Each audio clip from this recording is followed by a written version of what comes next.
இது மகிமை நேரம். மகிமை டிவி நேயர்களுக்கு அன்பின் வாழ்த்துக்கள். மகிமை நேர நிகழ்ச்சியின் வாயிலாக மறுபடியும் உங்களை சந்திப்பதிலே மிகுந்த மகிழ்ச்சி அடைகிறேன்.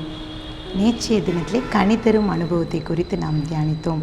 இன்றைய நாளிலே ஊழிய அனுபவத்தை குறித்து நாம் தியானிக்கலாம்.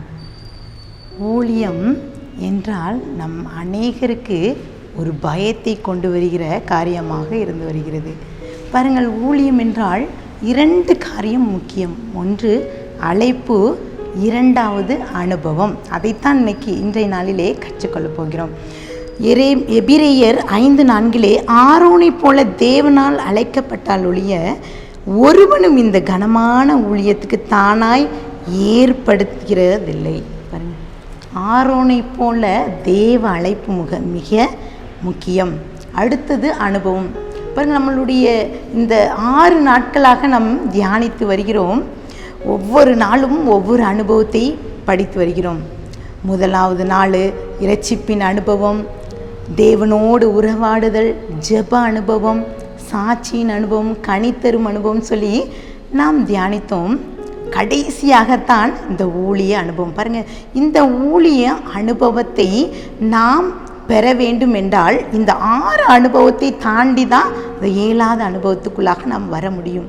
இங்கே நம்மில் அநேகர் ஒப்பு கொடுக்குறோம், பிள்ளைகளை ஒப்பு கொடுக்குறோம், இல்லை நம்மளே நாம் ஒப்பு கொடுக்குறோம் ஆண்டவருக்காக ஊழியம் செய்ய வேண்டும் என்று. ஆனால் ஏன் நம்மளுடைய வாழ்க்கையிலே இந்த ஊழியத்திலே நாம் நிலை நிற்க முடியவில்லை? காரணம், நாம் இன்னும் அனுபவத்தை பெறவில்லை. ஆரோனை போல அழைப்பு, தேவ அழைப்பும் இருந்தும் சிலர் ஊழியத்திலே வீழ்ந்துவிட காரணம் அனுபவம் இல்லை. இந்த நாளிலும் தேவன் எவ்வாறு ஊழியர்களை தேர்ந்தெடுக்கிறார், எவ்வாறு நம்மளுடைய ஊழியம் இருக்க வேண்டும் என்பதை குறித்து நாம் பார்க்கலாம். எபேசியர் 4:12-13 பரிசுத்தவான்கள் சீர் பொருந்தும் பொருட்டு சுவிசேஷ ஊழியத்தின் வேலைக்காகவும் கிறிஸ்துவின் சரீரமாகிய சபையானது பக்தி விருத்தி அடைவதற்காகவும் அவர் சிலரை அப்போஸ்தலராகவும், சிலரை தீர்க்கதரிசியாகவும், சிலரை சுவிசேஷகராகவும், சிலரை மீட்பராகவும், சிலரை போதகராகவும் ஏற்படுத்துகிறார். ஆண்டவர் நம்மளெல்லாம் ஒரு குறிப்பிட்ட பணிக்கெண்டு அவங்களுடைய திட்டத்தின்படி நம்மை அழைக்கிறார். பாருங்க, சிலருக்கு ஒரு கேள்வி, எது நல்ல ஊழியம்? பாருங்க, சிலரை காண்பித்து இவர்கள் நன்றாக ஊழியம் செய்கிறார்கள், இவர்களை காண்பித்து இவர்கள் ஊழியம் செய்யவில்லை என்று சொல்கிறார்கள். இன்னும் சிலர் இருக்கிறார்கள், வடநாட்டுக்கு போய் அங்கே ஒரு மிஷினரி பணி செய்தால் தான் ஊழியம் என்று சொல்கிறார்கள். அதல்ல, ஆண்டவருக்காக செய்கின்ற ஒவ்வொரு சின்ன பணியும் ஊழியமே. ஊழியம், இந்த காரியத்தை பார்த்தால் ஆண்டவர் நாம் எல்லாரும் ஊழியர் தான். ஆண்டவர் இந்த உலகத்தை விட்டு போகும்போது ஸ்ரீஷருக்கு ஒரு கட்டளையிட்டு இருக்க, இயேசு அவர்களை நோக்கி, நீங்கள் உலகம் எங்கும் போய் சர்வ சிருஷ்டிக்கும் சுவிசேஷம் பிரதிசெய்யுங்கள் என்று நம்ம எல்லாத்தையும் பார்த்து தான் ஆண்டவர் சொல்கிறார், சுவிசேஷத்தை அறிவிங்க. சுவிசேஷம் அறிவிப்பது என்பது கஷ்டமல்ல. நம்ம எல்லாம் நினைக்கிறோம், ஆண்டவரை அறியாத ஒரு மனிதனுக்கு ஆண்டவரை பற்றி சொல்வதுதான் சுவிசேஷம். நம்ம என்ன நினைக்கிறோம், பெரிய ஒரு காரை பிடிச்சிட்டு அப்படி கொட்டடிச்சிட்டு போய் பாட்டு பாடி அங்கே போய் சொல்வதை. பக்கத்தில் இருக்காங்கள அவங்கள ஆண்டவர் அறியாது பக்கத்தில் இருக்கிறவங்கள்ட்ட ஆண்டவரை சொல்லி நம்ம வாழ்க்கையை பார்த்தே அவங்க ஆண்டவரை அறிந்து கொள்வாங்க. அதுதான் ஒரு ஊழியம். எனக்கு தெரிந்த ஒரு சகோதரி இவ்வாறாக அவங்க பஸ் ஸ்டாப்பில் ஒரு சின்ன கார்டில் அவங்க இயேசுவின் வசனத்தை அவங்க ஸ்டிக்கரை விற்பனை செய்வார்கள். நான் அநேக நாட்கள் அவர்களை பார்த்ததுண்டு. அவங்களை பார்த்தோன்னே ஓடிப்போய் அந்த வசனத்தை நான் வாங்கிட்டு வந்து என்னுடைய சகோதரர்களுக்கு, என்னுடைய நண்பர்களுக்கு கொடுப்பதுண்டு. அவர்களை பார்க்கும்போது ஒரு முறை அவர்களோடு நான் பேசினேன். அவர் சொன்னாங்க, இது நான் ஊழியமாக செய்கிறேன், பணத்துக்காக அல்ல, ஒரு தொண்டு நிறுவனத்திற்கு இந்த ரூபாவை பணத்தை நான் கொடுக்கிறேன் என்று சொன்னார். மிகவும் அருமையாக இருந்தது. இதுவே ஒரு பெரிய ஊழியம். பாருங்க, நம்ம நினைக்கிறோம் மைக்கு பிடிச்சி பேசி அவ்வளோ பண்ணி இவ்வளோ காரியங்களை செஞ்சால் தான் ஊழியம் என்று நினைக்கிறேன். இன்னும் சிலர் எனக்கு பேச தெரியாது, எனக்கு ஆண்டவரை பற்றி சொல்லதுக்கு எனக்கு தெரியாது, நான் படிப்பறிவு இல்லாதவ எப்படி ஆண்டவரை பற்றி அறிவிப்பேன் என்று கேள்வியோடு இருக்கிறோம். ஆண்டவர் உங்களையும் என்னையும் அழைக்கிறார். என்னுடைய ஊழியத்தின் ஆரம்பத்திலே இது ஒரு அருமையான எனக்கு ஒரு பாடத்தை ஆண்டவர் கற்று தந்தார். என்னுடைய ஆலயத்திற்கு வழக்கம் போல் செல்வதுண்டு. என்னுடைய கண்ணோட்டம் எப்படி இருந்தது என்று பார்த்தால், ஊழியர்கள் முன்பாக வந்து அவங்க ஜெபிக்கும்போது அவர்கள் சொல்கிற வார்த்தைகளை அப்படியாக குறிப்பெடுப்பது உண்டு. அதில் ஒரு சின்ன தவறு என்றாலும் கூட நான் பார்த்து அது தவறு அப்படின்னு சொல்லுவேன். ஒரு நாள் எனக்கும் இதே போல் 2011ஆம் ஆண்டிலே ஆண்டவரை பற்றி வார்த்தைகளை பகிர்ந்து கொள்ள எனக்கு ஒரு தருணத்தை ஆண்டவர் தந்தார். அங்கே நான் அனுபவித்த ஒரே ஒரு காரியம், எல்லாம் ப்ரிப்பேர் பண்ணிவிட்டு அங்கே போய் நிற்கும்போது ஆண்டுடைய சத்தம், ஆண்டுடைய வார்த்தை இல்லை என்றால் இந்த முன்பதாக நின்று பேச முடியாது என்பதை முதலாவது எனக்கு கற்றுத்தந்தார். பாருங்கள், இன்றைக்கு நாளிலும் கூட உங்களையும் ஆண்டவர் பார்க்கிறார். நாம் எத்தனையோ ஊழியர்களை குறை சொல்வதுண்டு. ஆண்டவர் கற்றுத்தருகிற ஒரே ஒரு காரியம், ஊழியம் கர்த்தரால் வரும். ஆண்டவர் வார்த்தை தரவில்லை என்றால் பேசவே முடியாது. இதை நாம் முழுவதுமாக நாம் அறிந்து கொள்ள வேண்டும்.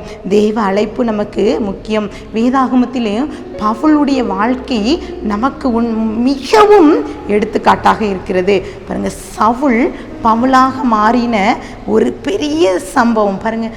ஆதி அப்போஸ்தலர் காலத்திலே எதுவுமே நடக்கும், சபை வரலாற்றிலே இது நடக்காது என்ற ஒரு சம்பவம் நடந்தது.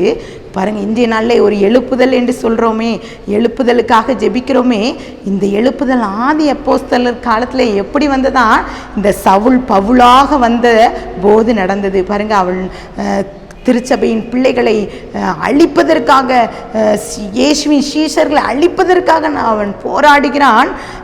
அவனுடைய செயல்கள் எல்லாம் ஆண்டவருக்கு தெரியும். இங்கே அவன் தமஸ்குவுக்கு போகிற வழியிலே நடந்தது என்ன, ஆண்டவர் அவன் ஒரு ஒளியை காண்கிறார். அந்த ஒளியை பார்த்த மாத்திரத்திலே அவன் ஆண்டவருடைய சத்தத்தை கேட்கிறான். அது மாத்திரமல்ல, அப்படியே ஒரு காரியம் அவனுக்கு கேட்கிறது. அப்போஸ்தலர் 9:3-4-5 தமஸ்குக்கு அவன் போகிற வழியிலே அவனை சுற்றிலும் பிரகாசிக்கிறது. அவன் தரையிலே விழுந்து, அப்பொழுது சவுளே சவுளே, நீ என்னை ஏன் துன்பப்படுத்துகிறாய் என்று தன்னுடைய சொல்கிற ஒரு சத்தத்தை கேட்கிறான். ஆண்டவரே நீ யார் என்று சொல்லி இங்கே பவுல் கேட்குறாங்க. அதற்கு கர்த்தர் சொல்லுங்க, நீ துன்பப்படுத்துகிற இயேசு நானே, முள்ளில் உதைக்கிறது உனக்கு கடினமாம் என்று அவன் சொல்கிறார். உடனே அவன் என்ன செய்கிறான், அவன் சொன்ன ஒரே ஒரு வார்த்தை பாருங்க, அவன் நடுங்கி திகைத்து, ஆண்டவரை நான் என்ன செய்ய வேண்டும் என்று தன்னையே ஒப்பு கொடுக்க. அந்த ஒரு மூமெண்ட் தான் இந்த சவுல் பவுலாக மாறினது. இங்கே அவன் பிரசங்கத்தை கேட்ட அநேகர் ஆண்டவரை அறிந்து கொண்டார்கள். அது மாத்திரமல்ல, ஊழியம் அனுபவத்திலே பார்த்தீங்கன்னா அவனுடைய ரட்சிப்பு, அவனுடைய எல்லா காரியமும் இந்த சவுல் அவனுடைய வாழ்க்கையிலே இந்த ஊழியம் அனுபவம் அவனை நாம் முன்னிறுத்தி பார்க்கும்போது அவனுடைய ஆவிக்குரிய வாழ்க்கை நமக்கு முன் உதாரணமாக இருக்கிறது. சவுல் பவுலாக மாறின கதையே போல ஒருவேளை ஆண்டவர் உங்களையும் என்னையும் அழைக்கிறார் ஊழியம் செய்வதற்காக.